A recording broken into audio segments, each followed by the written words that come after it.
안녕하세요. 머니포커스 이승원입니다. 러시아와 우크라이나 전쟁이 길어지면서 러시아 안에서도 전쟁은 더 이상 먼 지역의 일이 아니게 됐습니다. 정유시설과 물류망이 흔들리고 있고요. 주유소와 장바구니, 그리고 통장에도 큰 변화가 쌓이고 있죠. 오늘은 러시아 출신으로 한국에서 러시아 사회와 문화를 가르치고 계신 벨야코프 일리아 교수님과 함께 지금 러시아 사람들은 어떤 일상을 살고 있는지 혹은 견뎌내고 있는지 이야기 나눠보도록 하겠습니다. 교수님 어서 오세요. 네, 안녕하십니까. 네. 뭔가 이 러시아라는 거대한 나라에서 많은 일이 벌어지고 있을 텐데 아무래도 이란에 많은 음. 시선이 옮겨가다 보니까 러시아 우크라이나 소식이 굉장히 줄어들고 있어 상대적으로. 그런데 특히 이 가운데 러시아 사람들은 어떤 생각을 하는지 너무 궁금해서 오늘 교수님을 모실 수밖에 없었습니다. 그러니까 최근 이슈는 얼마 전에 우리 이문영 교수님하고도 얘기를 음. 나눴습니다만 전쟁이 길어지면서 1차 세계대전 이상의 그 기간으로 더 길어지면서 차체 진화하고 있어요. 특히 우크라이나 같은 경우는 뭐 미사일, 드론 이런 것들을 음. 개발하고 생산하면서 훨씬 더 공세적으로 나가고 있는 상황인데 현재까지 일단 러시아의 모스크바라는 가장 중요한 도시, 수도니까. 그리고 그 주변 피해 상황이랄까요? 시설? 이런 것들은 좀 어떻습니까? 한 달 전에 젤렌스키 대통령이 이제 40일 동안 러시아의 평화시키기라는 프로젝트를 시작해서 주요 러시아의 정유 시설이라든가 아니면 드론 관련 또 뭐 창고라든가 이런 시설을 계속 거의 맨날 공격하고 있는데 얼마 전에 또 러시아에서 가장 큰 온라인 마켓플레이스가 우리로 치면 하는 쿠팡 같은 네. 와일드베리즈라는 마켓플레이스가 아 있는데 와일드 와일드베리즈. 베리스라는 예. 네. 그래서 그 모스크바 주에 모스크바의 근교에 아주 초대규모의 큰 창고가 있어요. 물류 창고가 물류 있어요? 창고가 있죠. 어. 그걸 이제 공격해서 완전히 초토화시킨 그런 사건이 발생했고 네. 또 그 모스크바의 주변에 있는 정유 시설이라든가 공항들 이라든가 이런 시설을 계속 공격함으로써 거기 살고 있는 러시아 사람들이 자기 피부에 와닿게 이제는 그걸 느끼기 시작한 거죠. 그게 말씀하신 40 일간 그 작전이 음. 일종의 40 일간 뭐 총공세, 대공세 약간 이런 캠페인이었지 않습니까? 그래서 6 맞아요. 월 말에 시작된 건가요? 오 한 그때 그 그때쯤인 6 것 같아요. 월쯤에 네. 예. 어쨌든 그래서 엄청나게 매일매일 공격하고 5월 말 6 월쯤으로 음. 제가 기억을 하는데 어쨌든 젤렌스키가 총공세하자고 하면서 인제 모스크바 혹은 그 근교를 때리기 시작한 거잖아요. 음. 그래서 지금 말씀하신 것처럼 정유시설처럼 굉장히 중요한 인프라, 공항 음. 그리고 아까 물류 창고는 '일상을 좀 마비시키겠다.' 약간 좀 이런 메시지를 담은 것 같기도 하고요. 그런 것도 있고요. 뭐 네. 물론 우크라이나 내에서도 러시아 내에서도 여러 가지 썰이 나오는데 왜 그런 물류 창고를 쳤는지 음.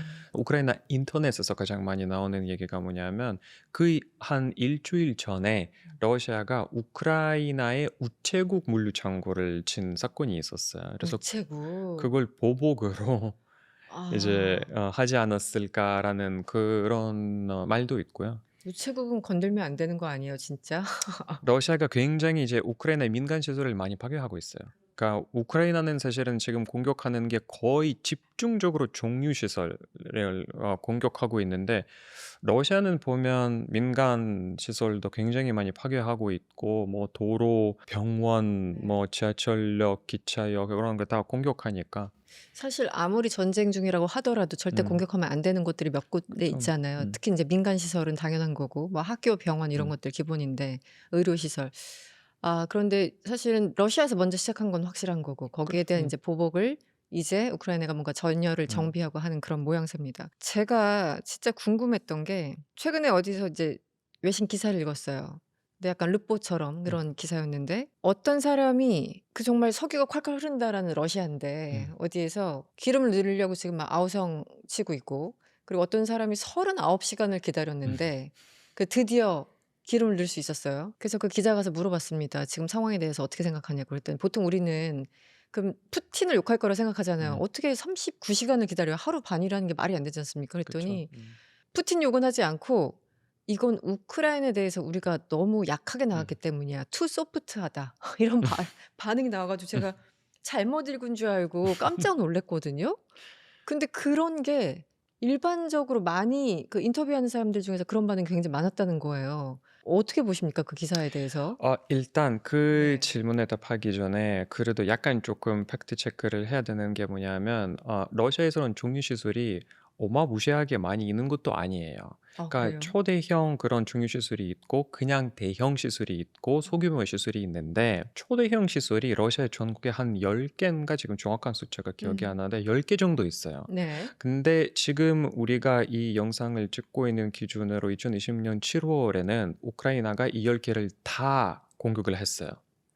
그래서 이제 러시아에서는 그러니까 러시아 음. 정부가 공식적으로 내놓은 입장이 하나도 없어요. 그러니까 네. 푸틴도 얼마 전에 인터뷰를 했는데 네. 그 네. 인터뷰에서는 인정하긴 했는데 음. 근데 인정도 우리가 잘못했다 그렇기 때문에 이런 상황이 일어났다라는 그런 인정이 아니라 우크라이나로부터 공격을 받은 게 맞는데 음. 규모가 그렇게 크진 않다. 네네. 피해가 크진 딱 그 않다. 정도 느낌. 딱 그 정도의 얘기를 했는데 음. 사실상은 지금 이쪽에 그러니까 종유 쪽의 업계 전문가의 말을 들어보면 네. 러시아가 2026년 초부터 네. 거의 자기의 종유 시설의 40%를 잃었다고 얘기를 해요. 원래는 그 네. 작년보다는. 이게 네. 어마어마한 숫자예요. 어마어마하죠. 그래서 러시아에서도 특히 반푸틴의 이제 성격을 갖고 있는 사람들은 인터넷을 통해서 지금 엄청나게 밈이 돌고 있는데 어떤 밈이냐면 네. 러시아가 국내에서는 쓸 수 있는 가솔린이나 이런 종류가 너무 부족해서 네. 주변 벨라루스나 음. 중국이나 인도에서 수입을 부탁했대요. 그 역수출이라고 해서 역수입이라고 합니까? 그렇죠. 본인들이 수출했던 거 다시 사들이는 그런 상황이 된 거 맞아요? 저도 이 기사를 읽은 것 그러니까 같은데. 이게 말도 안 되는 거죠. 전 아. 세계적으로 석유랑 천연가스의 강대국인 러시아가 네네. 중국이나 인도에서는 가솔린을 수입한다? 이게 그러니까 정말 아이러니 중에서도 이런 아이러니가 없어요. 근데 그게 현실인 그건 거잖아요. 현실인 네. 거예요. 그러니까 뭐 물론 러시아가 워낙 너무 크기 음. 때문에 모든 그러니까 전국에서 모든 상황이 나빠진 건 아니에요. 덜 그런 지역도 있고 그럼요. 더 그런 네네. 지역도 있는데 네네. 아까도 이제 MC님 말씀하신 그 지역은 시베리아 쪽에 있는데 상대적으로 크게 손해를 본 지역 중에 한 군데예요. 네. 근데 여기서 이제 그 문화에 대한 얘기를 네. 계속 얘기를 하자면 이렇게 한국 방송에서 나와서 러시아 문화와 뭐 러시아 경제, 러시아 사회를 설명하는 사람들이 똑같은 고민거리일 텐데 한국 사람들에게 러시아 문화를 설명하는 게 굉장히 어려워요. 왜냐하면 너무 많이 다르니까요. 기본적으로 정치 문화가 다르기 때문에 그게 무슨 말이냐면 한국에서는 만약에 뭔가가 잘못되었거나 문제가 생겼거나 사고가 터지거나 이럴 때는 사람들은 가장 먼저 가장 거의 본능적으로 나오는 답이 정부를 탓하는 거예요. 거의 항상 그래요. 그러니까 정부가 실제로 잘못했는지 잘했는지 일단 이 여부를 떠나서 일단 가장 먼저 탓하는 게 정부인데 러시아 사람들이 정부를 탓하진 않아요. 이유가 여러 가지가 있는데 일단 이걸 이해하셔야 돼요. 네. 예, 정부를 탓하진 않아요. 지금 노력 중이에요. 예. 어떻게 이해를 할까? 네. 그 탓할 수 있는 대상이 여러 가지가 있을 수도 있는데 뭐 물론 사건마다 케이스 바이 케이스지만 뭐 예를 들어서 지금 같은 경우에는 다들 우크라이나가 정유 시설을 공격하는 이런 보도를 많이 봤기 때문에 다 알고 있어요. 그래서 자기가 뭐 39시간 동안 계속 그렇게 줄을 서면서 결과적으로 자기 차에 가솔린이 겨우겨우 넣는 거에 대해서 탓하려면 우크라이나를 탓해요. 왜냐하면 이게 깜짝 놀랐어요. 직접적인 보도를 받기 때문에 이게 음. 우크라이나 때문이다. 우크라이나가 공격해서 지금 내 차에 넣을 음, 기름이 없는 거야. 끝. 그렇죠. 이렇게 되는 끝. 거예요. 거기까지. 끝. 그러니까 이게 이런 사고 방식을 어떻게 보면 뭐 얇다라고 할 수도 그러니까 shallow라고 할 수도 음. 있고 아니면 너무 뭐 사후 관계를 다지지 않은 사고 방식이라고 얘기할 수도 있는데 그게 이제 감정적인 평가고 네. 그러니까 실제로 러시아 사람들이 그렇게 생각하는 게 사실이에요. 그러니까 이게 우크라이나가 공격했기 때문에 지금 가솔린이 없어서 내가 고민하고 있다. 고로 우크라이나의 탓이다. 네. 라는 게 그러면 애초에 우크라이나가 왜 공격했을까라는 질문까지는 안 올라가요. 왜요? 거기까지는 안 가요. 여러 가지 이유가 아. 있어요. 네. 첫 번째 이유는 이렇게 긴 논리적인 연결고리를 만들어 주는 게 일반 사람들이 그렇게 잘 안 해요. 음. 가솔린이 없다. 그건 우크라이나 공격했기 때문이다. 우크라이나에 공격한 이유는 뭐 때문에 음. 그것 뭐 때문에 그것 뭐 때문에 결과적으로 푸틴이 우크라이나에 쳤기 때문에 이 모든 일이 벌어졌다는 게 이 연결고리가 너무 길고 음. 일반 국민들에게 너무 피곤한 일이에요. 그렇게 너무 긴 연결고리를 분석하는 게. 혹은 사실 그런 거 있잖아요. 누구를 지지할 때 음. 지지할 명분이 없으면 뭐 "열심히 한다." 뭐 이런 음. 것처럼 우리 설문조사할 때 그거 굉장히 재밌는 음. 문항이잖아요. 음. 그냥 푸틴을 옹호하고 싶은 거야. 그래서 팩트를 알고 있음에도 불구하고 모르는 척하고 그냥 "우크라이나 탓이야."라고 얘기하는 건지 그게 그런 참 것도 있어요. 헷갈려요. 그건 제가 두 번째로 얘기를 음. 하려고 그랬는데 아 바로 네. 그거예요. 네. 바로 그건데 일단 양면의 칼인 것 같아요. 하나는 이제 푸틴을 지지하는 사람들은 어떤 일이 벌어진데도 푸틴을 탓하진 않을 거예요. 오히려 '푸틴의 말이 정말이구나.'라고 생각할 거예요. 오히려 고집이 세질 거예요. 푸틴이 얘기를 했잖아. "우크라이나 나쁜 놈들이라고. 거 봐. 그 나쁜 놈들이 지금은 우리를 쳐서 이렇게 됐잖아." 그럼 푸틴이 옳았어. 그 논리로 가는 사람들도 있고. 아니면 아예 뭔가에 이게 사실상은 배후에 푸틴이 뭔가에 막연하게 생각할 수도 있지만 지금은 러시아 연방이라는 국가의 사회적인 분위기 자체가 정부를 함부로 비판할 수 없는 나라예요. 이것도 대부분 설명하시는 분들이 좀 이렇게 그러니까 무시까지는 모르겠는데 약간 너무 과소평가를 하는 측면인 것 같긴 한데 현재 러시아는 지금 2026년에 전쟁 중에 있는 러시아 연방이라는 국가가 북한이랑 그게 다르진 않아요. 정부를 비판하면 안 되고 비판하면 무조건 그의 결과가 나올 거고 뭐 어떤 식으로든 뭐 직접적이든 간접적이든 그러니까 뭐 처벌까지는 아니지만 거기에 그러니까 대한 대 처벌까지는 아니지만 그러니까 사람들이 대 되게 극단적으로 단순하게 생각하기 마련인데 뭐 물론 내가 '푸틴이 나쁜 놈이다.'라고 해서 내가 바로 막 감옥으로 끌려가거나 이런 끌려가다 건 뭐 그러진 않을 거예요. 그렇겠죠. 근데 굳이 그렇게 안 되더라도 나에게 피해가 돌아올 수 있는 방법들이 굉장히 많거든요. 그러니까 예를 들어서 경찰이 맨날 저의 집으로 와서 뭔가를 압수수색하거나 아니면 제가 일하고 있는 일자리에서 상사가 계속 뭔가에 뭐 시비를 걸거나 네. 아니면 말도 안 무시하게 되는 뭐 업무를 시키거나 뭐 음. 내가 원하는 휴가를 뭐 처리 안 하고 내가 절대 가면 안 되는 그때 막 이렇게 휴가를 처리 그러니까 일반 시민들에게 불편하게 생활을 만들 수 있는 방법들이 어마어마해요.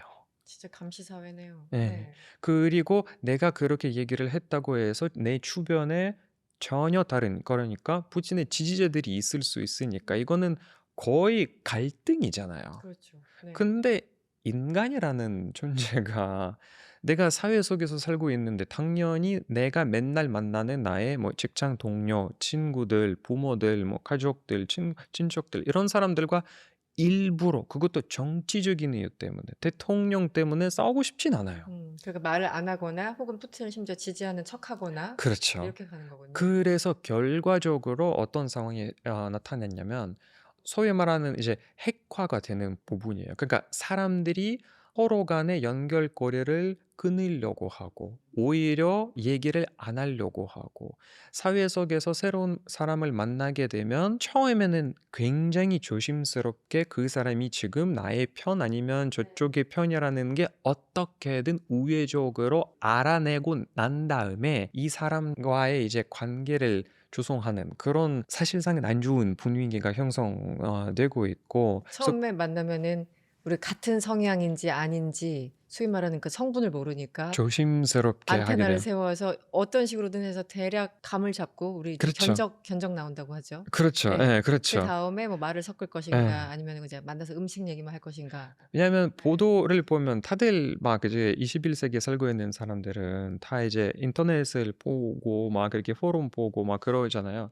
근데 그런 얘기가 엄청 많이 나와요. 뭐 예를 들어서 러시아에서는 지금 일단 반푸틴의 성향 언론사들이 전면 다 배제가 되었기 때문에 예를 들어서 나는 대중교통 타고 뭐 지하철이나 버스를 타고 스마트폰을 만지잖아요. 그럼 막 이렇게 러시아에서 폐지된 그런 언론사를 보고 있어. 그럼 내 바로 옆에 앉아 있는 사람이 그걸 봤어. 그러면 이런 상황에서 내 옆에 있는 사람이 바로 경찰에 신고를 하고 내가 이 버스를 내렸을 때 나를 경찰관이 이미 기다리고 있거나 아니면 어떻게든 나를 추적해서 나의 집으로 찾아오거나 이런 케이스가 너무 허다해요. 지금 이게 러시아에서. 과거 얘기가 아니라 최근에도 벌어지는 일이에요? 많아요. 인터넷 무슨 포럼을 소년 찾아보면 그런 얘기가 엄청 많아요. 그래서 아. 사람들이 뭐 대중교통이나 이런 데는 굳이 핸드폰을 안 꺼내고 뭐 음악을 듣거나 유튜브를 더 이상 뭐 지하철에서 안 보고 예를 아니 들어서. 진짜 북한이네요. 그러니까 제 얘기는. 그래서 와. 이런 얘기가 이게 아무것도 아닌 것처럼 들릴 수도 있어요. 맞아요. 그러니까 이게 '에이 설마 그러겠어?'라는 우리가 지금 살고 있는 대한민국 입장에서 봤을 때 '에이 설마 그러겠어 러시아가?' 그래요. 러시아가 그래요. 그래서 그게 너무 사소한 일이지만 이 사소한 일들로부터 나의 일상이 조성이 되고 그것 때문에 나의 분위기가 나의 기분이 되고 이런 기분이 전체적인 사회 속에서는 분위기로 이어지고 그렇겠죠. 이런 분위기에서 전체적인 게 다운된 그런 분위기가 음. 만들어지기 때문에 이게 당연히 어마어마한 큰 그런 키포인트고 꼭 언급해야 하는 키포인트죠. 정치적인 자유는 어떻게 보면 이제 가장 고난이인 음. 거고 일상에서도 뭔가 얘기를 좀 쉽게 해야 되고 내가 최소한 즐길 수 있는 표현의 자유 이런 것들이 있어야 음. 되는데 내가 어떤 신문 보는지 옆에서 볼까 봐 숨기고 약간 이런 그러니까 사회는 진짜 그냥 뭐 빅브라더 그냥 그 사회 그러니까 자체인 것 이게 같아요. 이게 예를 들어서 대한민국이라는 나라 같은 경우는 좀 이렇게 비교가 적절할지 모르지만 예를 들어서 우리가 그래도 어느 누구도 어떤 유튜브를 보든 어떤 언론사를 읽든 간에 우리가 서로를 비판하고 있진 않아요. 네. 뭐 별로 신경 안 쓰죠 그러니까 뭐 그냥. 예를 네. 들어서 공원에서 제가 막 그렇게 하고 어떤 뭐 아저씨가 갑자기 막 뭐 고성국 TV를 보고 있어요. 네네네. 제가 안 보는 유튜브지만 네. 근데 제가 뭐라고 할 수도 없고 그냥 '뭐 그런 성향이신가 보다.'라고 넘어가요. 네네. 그렇죠.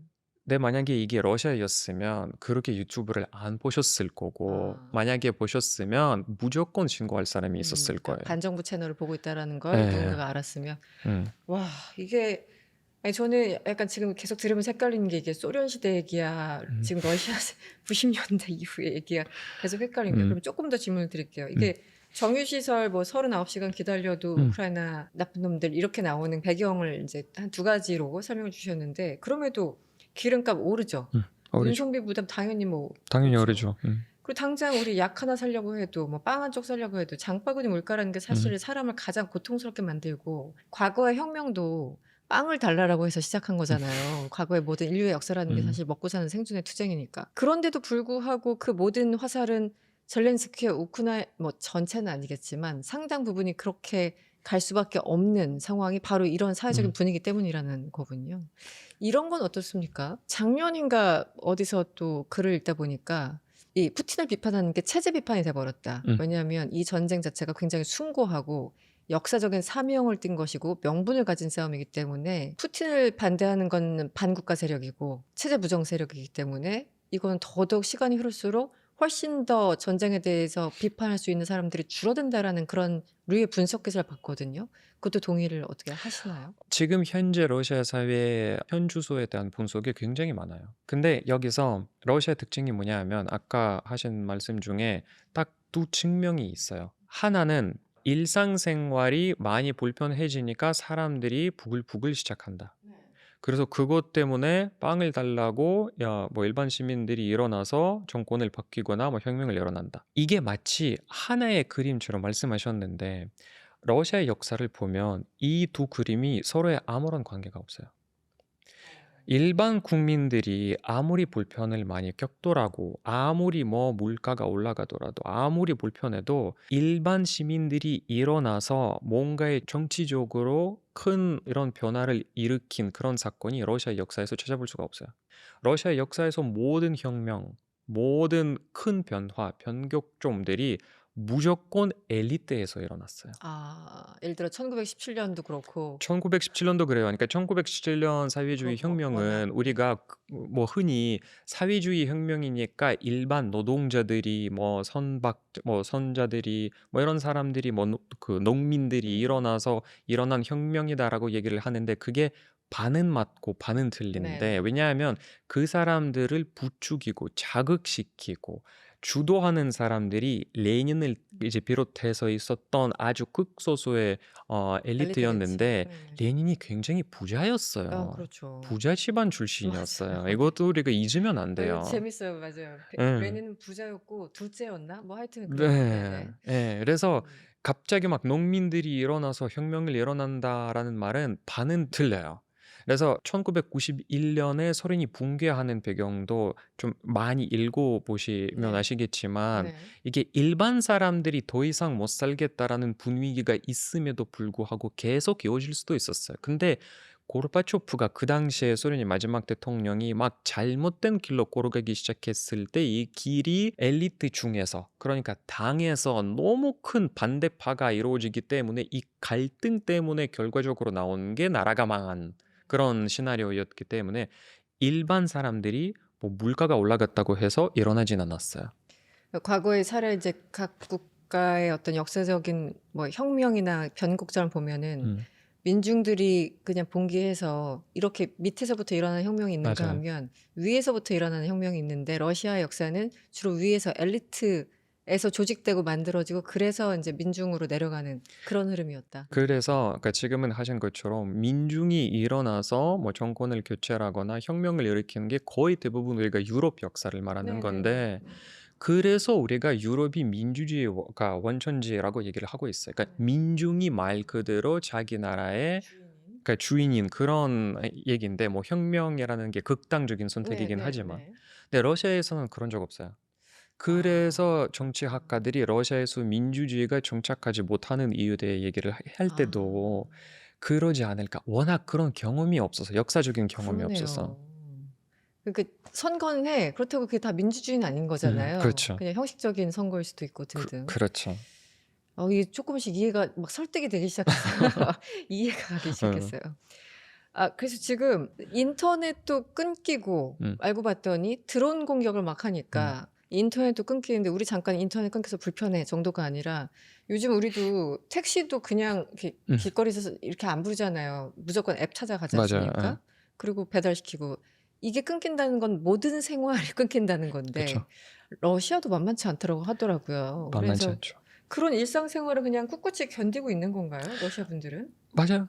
그냥 견디고 있어요. 그러니까 이것도 재미있는 게 뭐냐면 러시아가 2000년대랑 2010년대 같은 경우는 한국 못지않게 되게 IT 강대국이 돼버렸어요. 네. 일상서 그런 기술 도입이라든가 이런 부분들이 러시아에서 굉장히 잘 되어 있었거든요. 뭐 온라인 쇼핑이라든가 네. 뭐 택시 잡기라든가 뭐 무슨 국가와 의사소통할 수 있는 그런 앱이라든가 뭐 여권 신청이라든가 이런 스마트폰 화면 안에서 우리가 삶이라고 할 수 있는 그런 부분들이 있잖아요. 러시아는 어쩔 때는 한국보다 더 잘 된 부분들이 있었어요. 그래서 러시아 사람들이 또 인터넷을 보면 러시아 사람들끼리 굉장히 유명한 밈이 있는데 이제 전쟁이 일어나고 나서 그런 이유 때문에 해외로 빠져나가는 이제 이민으로 간 러시아 사람들이 많았는데 그중에서 가장 많이 불편한 게 뭐냐면 배달이 왜 이렇게 느려? 배달. 모스크바의 배달은 거의 10분 단위로 되거든요. 거의 막 내가 그러니까 그것도 내가 선택할 수도 있고 선택 안 해도 한 10분, 20분 안에서 도착해요. 예를 들어 뭐 짜장면 하나 시켰어. 그러면은 예. 10분 뭐 30분 건 이제 결정할 수 있고. 예예예. 예. 예. 그렇게 빨라요, 러시아도? 빨랐어요. 그 빨랐어요. 여기는 과거형을 과거요? 쓸게요. 과거요? 예, 빨랐어요. 그래서 음. 그게 되게 자랑거리였어요, 러시아 사람들에게. 음. 뭐 예를 들어서 저도 그게 이해가 약간 안 되긴 한데 모스크바 사람들이 그거 굉장히 자랑거리로 모스크바가 얼마나 잘 된 도시고 뭐 우리 너네 서울에서는 내가 뭐 새벽 3시에 스시도 못 먹고 뭐 새벽 3시에 내가 갑자기 수영복이 필요해질 수도 있는데 수영복을 갑자기 어떻게 5시까지는 어떻게 받아? 모스크바는 가능한 일인데 이렇게 항상 조를 놀렸는데 네네. 네, 지금은 이제 인터넷 자체가 막히기 시작됐고 이게 교란 상태 때문에 그런 서비스도 악화가 되기 시작했어요. 모스크바 같은 경우는 더 이상 이제 앱을 통해서 택시가 잡기가 너무 어려워지고 거기에다가 플러스 지금 가솔린 이게 총유 터졌기 때문에 그 택시 대수가 자동차 수 자체가 줄어들기 시작했고 거기에다가 작년부턴가 올해부턴가 러시아 정부에서 또 새로운 시행령을 했는데 이제 러시아 택시는 무조건 러시아산 자동차로 움직여야 한다고 막 얘기를 했었어요. 어느 정도 왜죠? 유예 기간을 쳤는데 뭐 내년까지인가 유예 기간을 쳤는데 이제 교체를 해야 돼요. 다 자동차 자체를 메이드 자동차 인 자체를 러시아? 그러니까 예. 그러니까 해외산 그러니까 네. 외산 그러니까 외제 차를 쓰면 안 예를 되고 들어 중국하고 치는데 중국 차도 안 되는 거예요, 예를 들면? 중국차는 제가 기억이 안 나는데 근데 허용이 약간 되는 그 바꾸지 않을까? 앞에 부분만? 지금 그렇게 하고 있어요, 실제로. 그래요? 예. 이름만 그냥 그거 또 그렇게. 다른 얘기지만 예. 네 어쨌든 이제 이런 여러 가지 복합적인 이유 때문에 예를 들어서 택시 서비스가 굉장히 많이 악화되고 있고 또 온라인 배달 서비스 굉장히 많이 악화되고 있고 뭐 서로의 특히 이제 해외에 있는 사람들이 러시아 남아 있는 뭐 부모님이랑 친척이랑 연락할 방법이 굉장히 많이 줄어들고 있어요. 러시아 사람들이 국민 이제 그 메신저로 쓰는 왓츠앱과 텔레그램이 있는데 둘 다 지금 차단되어 있고, 그래서 그것과 관련해서 아마 한국 뉴스를 보셨다면 되게 좀 이렇게 신기한 뉴스를 보셨을 거예요. 카카오톡이 갑자기 2026년에 한국 외에는 2위로 가장 많이 다운로드 받고 있는 나라가 러시아래요. 아, 그렇습니까? 예. 그래서 그러니까 워낙 러시아 사람들이 텔레그램과 왓츠앱이 안 되기 때문에, 네. 그러니까 대안을 찾기 시작하다 보니까 뭐 중국에, 네네네. 한국에, 뭐 무슨 라틴 아메리카 쓰는 애 막 이렇게 대안을 에피센트들이 찾기, 있잖아요. 예, 네네. 찾기 시작했는데 그 중에 이제 카톡이 갑자기 막 이렇게 터졌어요, 러시아에서. 아, 우리나라 국민 앱이 이제 러시아까지 가기 시작했군요, 어, 카카오가. 아니, 생각해 보면 사실 몇 년 전에 카카오 잠깐 몇 시간 동안 중단돼 가지고 음, 우리 진짜 불편했었잖아요. 맞아요, 기억나세요? 몇 년 전에? 몇 년인지 기억이 안 나네. 맞아요. 그래서 그 짧은 동안 약간 패닉 상태였는데, 와, 이거는 정말 근데 전쟁이 그걸 이제 계속되면서 다 러시아 사람들이 그냥 견뎌내고 있어요. 왜냐하면 참 이걸 놀랍네요. 얘기해낼 수 있는 그런 창구도 없고 그런 창문도 없고, 어디에 가서 그런 얘기하면 더 위험해질 수 있으니까 음. 그냥 견뎌 있는 거죠. 그래서 그, 또 러시아에 남아 있는 친구들과 얘기를 하다 보면 그냥 그냥 견디고 있대요. 그냥 더 참고 이상 있대요. 할 말이 야, 없네요. 할 말이 없어요. 이거는 내가 할 말을 해봤자 오히려 나한테는 더 피해로 돌아올 수 있기 아, 때문에 네네. 그냥 참는 게 나을 것 같고, 그렇다고 해서 내가 참는다고 해서 뭐 좋아지는 것도 아니고 개선되는 것도 아니고, 내가 얘기를 해봤자 개선되는 것도 아니기 때문에 뭐 참냐 안 참냐의 사실은 선택이 거의 음. 없어요. 그냥 참는 게 훨씬 더 유익하니까. 그것도 정부가 사람들이 참는 거에 동참할 수 있게끔 여러 가지 이제 당근을 주기 때문에 네네네. 사람들이 그냥 찾는 거죠. 근데 우리도 사실은 이제 모든 나라가 마찬가지겠지만 한국만 보더라도 서울은 또 너무 초집중돼 있으니까 좀 그렇습니다만 음, 이 수도와 지방 도시 간의 격차가 굉장히 음. 심한데 더군다나 러시아는 어머, 넓잖아요. 맞아요, 네. 그래서 가족이 살고 계신 곳 뭐 서로 이제 음, 이동하기가 사실은 수시간 걸리고 뭐 맞아요. 기차 타야 되고 막 이런 거지 않습니까? 그리고 아까 인터넷으로 모든 뭐 배달 등등 얘기를 하셨는데 모스크바와 그렇지 않은 좀 멀리 있는 지역들은 굉장히 좀 편차가 있을 것 같은데 이런 건 어때요? 편차가 있죠. 네네. 그러니까 우리가 지금까지는 한 얘기가 주로 이제 모스크바를 위주로 얘기를 중심으로 한 했죠. 거고, 근데 그렇다고 해서 러시아 지방에서도 얘기가 나아지진 않아요. 그러니까 그것도 지방마다 당연히 다 케이스가 다르긴 한데, 특히 모스크바가 북쪽에 있잖아요. 그럼 모스크바의 기준으로 해서 우크라이나가 여기 있다고 하면 이 우크라이나와 모스크바의 가운데 껴있는 러시아 지방들, 네네네. 거기는 모스크바랑 거의 비슷한 수준이에요. 아, 이제 네. 그 모바일 인터넷이 다 차단되어 있고, 그러니까 모든 게 이제 차단되어 있고 네네. 교란이 되어 있기 때문에, 뭐 물론 드론 공격이 있을 수 있다고 해서 저희 교란을 한다고 얘기를 하는데, 그거는 정부의 공식적인 입장이고, 지금은 드론이 아무리 교란을 해도 아무리 이제 잼밍을 한다고 해도 모스크바까지 날아가잖아요. 그게 사실상은 거짓말에 불과한다고 우리가 다 확인을 했음에도 불구하고, 뭐 어쨌든. 근데 이제 우랄 산맥을 넘어서 시베리아 아니면 극동 지방으로 가도 상황이 그렇게 많이 막 다르지 않아요? 그러니까 다른데, 그러니까 네. 완전히 나쁘다, 뭐 완전히 뭐 참실하다, 뭐 너무나도 억울하다, 너무나도 음. 불쌍하다까지는 아니지만, 네. 모스크바의 수준까지는 아니지만, 근데 그래도 모바일 인터넷이 안 될 때도 많고, 기본적으로 이제 러시아 인터넷은 차단되어 있는 서비스나 앱이나 이런 웹사이트 많다 보니까 러시아에서는 블랙리스트라기보다 화이트리스트라고 얘기를 해요.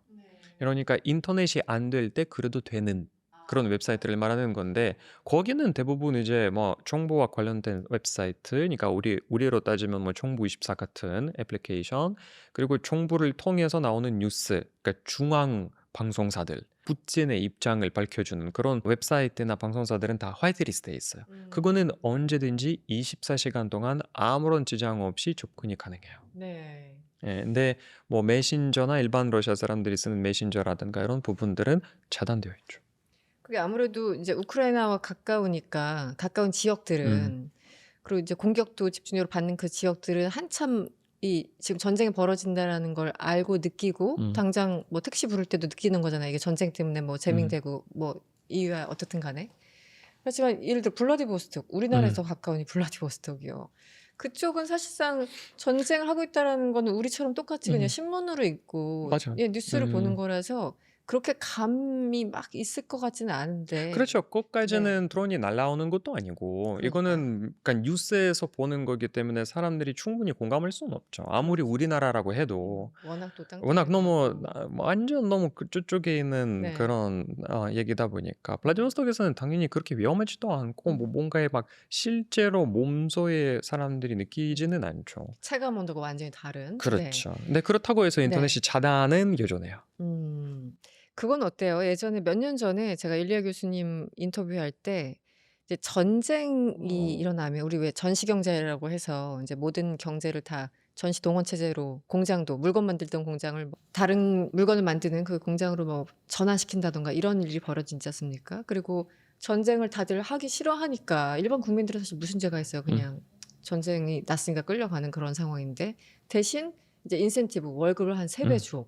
그래서 이제 그분들이 다시 집으로 돌아갔을 때 이제 돈은 많이 벌었지만 그 전쟁의 트라우마도 있고 혹은 그 갑자기 번 돈을 탕진한다던가 음, 아니면 갑자기 전쟁 갔다 와서 이렇게 폭력적으로 사람이 변한다던가 해서 음. 이 지역 사회에 뭔가 이 굉장히 좀 복잡한 일들이 벌어지고 있다고 했는데 지금은 어떻습니까? 여전합니다. 그런 문제들이 사라진 것도 아니고, 그러니까 아직까지는 그래도 이게 풀 스케일로 확대하지 못하는 이유가 전쟁에서, 그러니까 전선에서는 전투가 계속 이어지고 있고, 거기 사람들이 거의 다시 사회로 돌아가지 않기 때문에 거기 있는 사람들은 거기 있고, 뭐 죽게 되면 죽고, 아니면 싸우게 되면 계속 싸우는 그런 거지. 그러니까 일방 통로에 지금 저쪽으로 들어오는 사람들이 있는데 저쪽으로 나가는 사람들이 거의 없다 보니까 이게 사회에서는 아직은 그렇게 막 뭔가에 좀 이렇게 간절하게 느껴지는 건 없어요.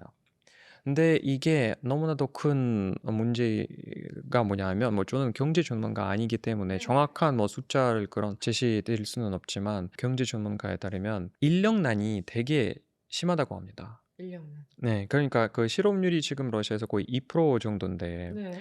이게 되게 좋아 들리잖아요. 실업률 2%밖에 안 돼? 예. 이렇게 표현할 수 있겠죠. 근데 이게 2%의 뒤에 숨겨져 있는 그 진실을 보면 2%가 왜 2% 되겠어요?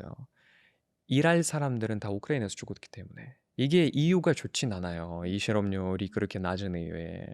그래서 이게 거긴 끌려가고 지금은 현재 이제 복무 중인 아니면 이미 사망한 사람들이 있고 또 두 번째 가장 큰 카테고리가 뭐냐 하면 해외로 이민 간 사람들. 해외로 이민 간 사람들도 보면 거의 대부분 교육을 잘 받고 연봉을 많이 받고 똑똑한 사람들이고 어느 정도 말 그대로 경제를 움직일 수 있는 20, 30, 40대 이런 사람들이기 때문에 가장 노동을 제공해야 하는 나이에 이런 사람들이 해외로 나갔기 때문에 지금 이 모든 노동을 해외에서 하기 때문에 러시아에서는 당연히 부족 상황이 이런 안 할 수가 없어요. 예, 그래서 이런 상황에서 뭐 인력난에다가 거기에다가 이제 이런 월급의 불균형에다가 또 이제 워낙 이 정식 경제 모드로 돌아가다 보니까 일반 민간인들이 만들 수 있는 그런 경제가 축소가 굉장히 많이 됐어요. 또 러시아에서 지금 중앙은행이 유지하고 있는 금리가 14.25예요. 14.25%라고요, 지금 네, 금리가요? 금리가 러시아에서 금리 그것도 많이 낮춰진 거예요. 2022년에 전쟁이 벌어졌을 때 22%까지는 올라왔어요. 지금은 쭉쭉쭉쭉쭉 빠졌는데, 근데 지금은 중앙의 이제 총재 나비울레나 총재는 더 이상 절대 낮출 수가 없어요. 왜냐하면 지금도 인플레이션이 거의 두 자릿수인데 이거 더 낮추면 완전히 90년대처럼 러시아 인플레이션이 완전히 이제 이렇게 전속으로 이제 올라갈 거니까 안 된다. 근데 반대로 사업계에서는 업계에서 그래서 실제로 비즈니스 하는 사람들은 내려라, 내려라. 이런 15% 정도 되는 금리 대출도 안 나오고 어떻게 경제가 안 돌아. 그래서 이런 갈등도 또 벌어지고 있어요. 4.25는 너무 음, 높은 거 아니에요? 그 금리가 좀 상상이 안 가네요. 그렇죠. 그러면 예를 들어 음, 그것도 마찬가지네요. 내가 아무리 돈을 벌어봤자 내가 버는 루블화? 음, 네, 루블화 이게 가치가 언제 소위 말하는 종이처럼 변할지 음, 모르고 이런 불안도 있고 당장 또 송금하는데도 아까 인터넷 끊기면 송금도 안 되고 그렇죠. 은행을 우리는 굉장히 안전하게 이용하잖아요. 그리고 음, 앱으로 뭐 순식간에 모든 일이 음. 벌어지는데 지금 예를 들어 이런 거는 어떻게 돈 관리는 어떻게 하고 있습니까? 러시아 사람들은? 이거는 너무 큰 문제입니다. 이거는 여러분들이 공감할 수 있게끔 제가 얘기를 해드리면, 예를 들어서 그래도 다행이게도, 제가 생각할 땐 다행이게도 민간 교류는 러시아와 한국이 그래도 어느 정도 유지되어 있다고 봐요, 저는. 그러니까 예를 들어서 한국에 대한 관심이 너무 높기 때문에 한국에 유학으로 오는 유학생들이 많아요. 아직은. 그래도 러시아에서는 뭐 한국말도 배우고, 뭐 한국 학과에서 한국으로 유학으로 오는 학생들. 그럼 다른 나라에 가면, 유학으로 가면 돈이 필요하잖아요. 뭐 예를 들어서 한국 학생이 미국으로 가면 우리가 어떻게 해요? 뭐, 뭐 송금하고, 아니면 뭐 어떻게든, 뭐 예를 들어서 우리나라의 은행 중에서도 다른 나라에서 계좌를 만들 수, 원격으로 계좌를 만들 수 있는 그런 서비스들이 있어요. 네네. 그래서 실제로 이제 부모가 자기 자식에게 뭐 매달, 뭐 매월 뭔가 뭐 송금하고, 그러니까 큰 문제가 없어요. 아니면 뭐 카드를, 특별한 뭐 부모 카드를 막 그렇게 해서 해외에서 긁기가, 뭐 방법은 많아요. 러시아에서는 이 모든 방법들이 지금 차단되어 있기 때문에 유일한 방법은 현금밖에 없어요. 그럼 맨날 뭔가 하여튼 가방에 지갑에 돈이 말 많아야 되는 그대로 이제 달러를 현금화해서 가방으로 막 이렇게 속옷으로 딱 이렇게 짚고 넣어서 가방을 들고 비행기를 타는 거예요. 말 그대로예요. 80년대랑 90년대 같은 시기예요. 상상이 안 가는. 그럴 수밖에 없어요. 왜냐하면 법적인 방법으로 은행 대은행으로 모든 송금이 차단되어 있고, 일단 개인 간에는 무조건 차단. 아, 그래요? 법인끼리는 어느 정도에 갈 수 있는 길이 있긴 한데 개인끼리는 완전히 100%에 차단되어 있어요. 뭐 물론 약간 의심이 가는 앱들이 있어요. 네. 약간 뭐 무슨 신속하게 뭐 이체드립니다, 뭐 이런 것들도 있는데, 그것도 그것 때문에 사실은 지금 한국에 수수료 50%뭐 뭐 이런 거 아니에요? 수수료도 있고, 네. 또 이게 얼마 전에도 여기 한국에서 러시아 학생들이 그렇게 걸린 학생이 있는데, 이게 왜냐하면 이런 앱들이 자주 코인과 관련이 있어요. 아. 각 코인을 이제 움직이는 앱들이니까, 한국에서 코인이 불법은 아니지만 걸리기만 하면 바로 불법으로 번질 수 있는 게 뭐냐 하면, 피싱이나 네. 보이스 피싱이나 코인을 이루어지는 거래들이 되게 굉장히 많아요. 음. 그래서 예를 들어서 러시아에서 어떤 엄마가 자기 이제 아들에게 돈을 보내는데, 네. 한국에 아는 사람이 있대. 코인을 하는 사람이 있대. 근데 그 사람이 러시아에서도 코인 계좌가 있고 한국에 코인 계좌가 있어. 그래서 그 사람이 그 엄마에게 얘기를 하죠. 러시아에 있는 코인 계좌에 저에게 돈을 보내시면 제가 그거 확인하고 난 다음에 바로 그 자리에서 이 돈을 여기 한국 내에서 아들님한테 이제 보낼게요. 그래서 그렇게 했는데, 나중에 갑자기 이 아들이, 유학생이 보니까 경찰서에서 통지서가 왔어요. 그 사람이 피싱 의심을 받고, 그 사람이 모든 대한민국 거래를 중지가 됐고, 관련된 사람의 모든 계좌가 동결됐대요. 이건 너무 심한 거 아니에요? 그래서 이게, 그러니까 법적인 돈을 보낼 수 있는 그런 부분들이 없다 보니까 사람들이 당연히 대안을 찾겠죠. 네네. 뭐 이렇게 보낼 수도 있고, 이렇게 뭐 아는 사람을 통해서 누구랑 같이 현금으로, 코인으로 뭐. 근데 이걸 대안을 찾다 보니까, 워낙 너무 방법이 없다 보니까 의심이 가는, 음. 정말 약간 냄새가 나는 그런 방법들을 찾게 되고, 그것 때문에 또 문제가 생기고. 그러면 예를 들어 그냥 아주 쉽게 러시아에서 어떤 학생이 한국으로 유학을 음, 와요. 그러면 뭐 등록금도 내야 되고 내 생활비도 있어야 되고 음. 그냥 진짜 가방에 돈 들고 오는 거예요? 네. 그럴 수밖에 없어요, 지금. 그러니까 뭐 물론 어느 정도의 이런 인프라를 해 놓는 사람들이 있긴 해요. 뭐 예를 들어서 에이전시를 통해서 그렇게 왔다. 그러면 에이전시는 아예 분리를 해서 한국의 법인 하나, 러시아의 법인 하나, 그렇게 이렇게 운영하고 있어요. 서로의 독립하게.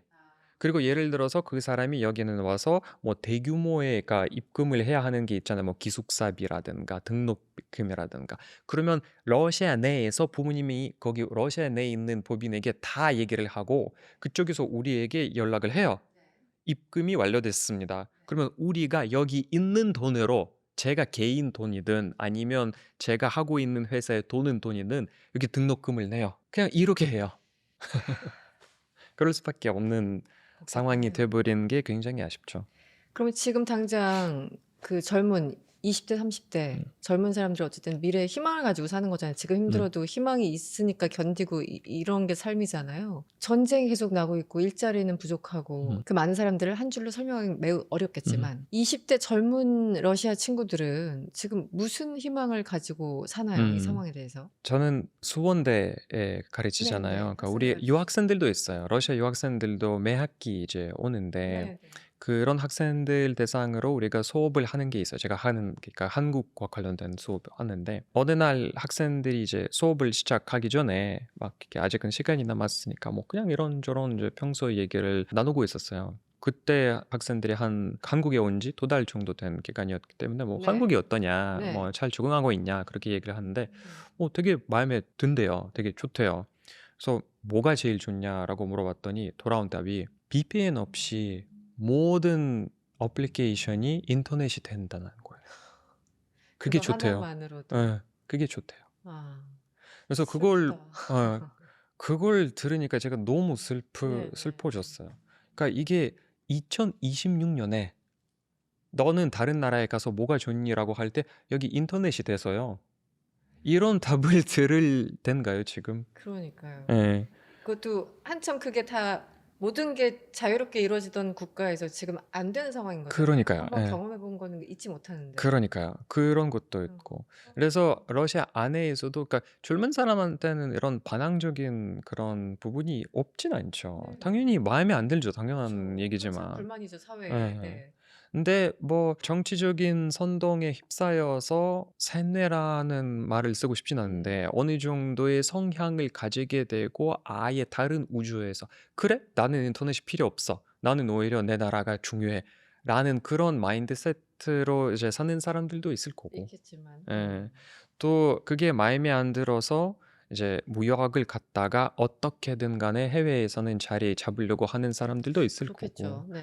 그래서 이런 상황인 것 같습니다, 지금. 알겠습니다. 사실 이 전쟁이라는 거는 모든 사람들의 뇌리 속에 어떤 식으로든 그냥 음, 잊혀지지 않는 거잖아요. 한번 경험을 하면 웬만하면 다 트라우마로 남겠죠. 네. 그렇죠. 이번 이 우크라이나 전쟁이 러시아 역사에 어떤 기록으로 남을까요? 좋은 질문이에요. 이게 아까도 이제 말씀하셨지만 현재 러시아와 우크라이나의 전쟁 기간이 1차 세계 대전보다는 길어졌고 네. 또 2차 세계 대전 속에 그러니까 독소 전쟁이 있잖아요. 그것도 초월했어요.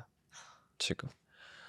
그것도 물론 피해자가 지금은 아직은 전쟁 중이기 때문에 아직은 정확하게 양측의 피해자가 몇 명인지 우리가 알 수가 없고 다 예측이에요. 근데 예측을 봐도 상당히 많은 피해자들이 나오기 때문에 21세기랑 21세기에서 러시아 전쟁사에서 가장 피가 많이 흘리는 그런 전쟁으로 기록이 되어 있지 않을까라는 부분도 있고 또 이게 누가 이기느냐에 따라 결과적으로 이 스탠스가 어떻게 되느냐에 따라 또 많이 달라지는 게 기록이 중요하잖아요.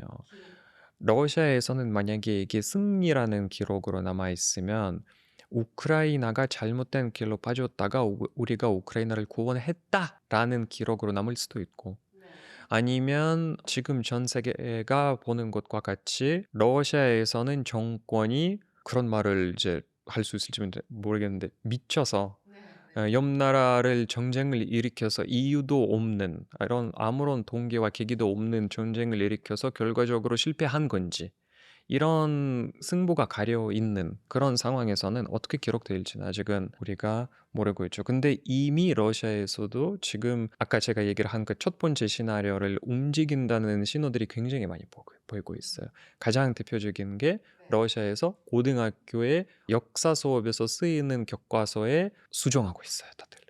교과서를 지금 수정하고 네, 있어요. 수정하고 있어요. 어떻게요? 예를 들면? 소련 역사도 약간 수종의 대상이고 예전에는 우리가 90년대 학교에 다녔던 사람들은 소련의 만행에 대해서 그래도 굉장히 이제 스탈린 만행 뭐 이런 게 네네. 굉장히 많이 배웠어요. 역사를 좀 직시하는 그런 내용들이 있었는데. 있었어요. 뭐 굴락이라든가 뭐 네. 수용소라든가 뭐 대숙종 정책이라든가 다 배웠거든요. 근데 네. 지금은 은근슬쩍 사라지고 있고 오히려 원래는 모든 교육 전문가들이 막 그런 얘기를 하잖아요. 역사의 교과에서는 지금 진행 중에 있는 사건을 넣으면 안 돼요. 이거는 역사의 판단이기 때문에 그렇죠. 네. 시간이 지나야 네. 이제는 여기 할 수 있는데, 근데 지금은 러시아 고등학교 역사 교과서에서 지금 이 전쟁을 넣고 있어요. 말도 안 예. 되네. 그래서 네. 학생들이 전쟁을 뉴스에서도 보면서 역사 교과서에서 배우고 있어요. 네, 그것도 당연히 푸틴 입장에서 봤을 때. 그렇겠네요. 아니 예. 아무리 뭐 역사라는 게 승리의 역사라고 음. 하고 승리자의 역사라고 하지만 어쨌든 시간을 두고 나중에 후대의 역사가 평가하는 그쵸. 그런 어. 대목들인 거잖아요. 근데 어. 지금 역사책 속에 우크라이나를 넣고 음. 있다라는 거는 너무 황당한데요. 맞아요. 그러니까 푸틴이, 그러니까 이게 아마 그러니까 모든 독재 정권들이 마찬가지겠지만 전쟁터에서 이기는 사람보다 아이들의 뇌를 이긴 사람이 이긴다라는 말이 있어요. 아 그래요? 예, 그러니까 교육을 장악해야 음. 나중에 이제 우리나라가 이긴다라는 그런 컨셉을 푸틴 대통령이 교육으로 굉장히 이제 많이 개입을 하고 있어요.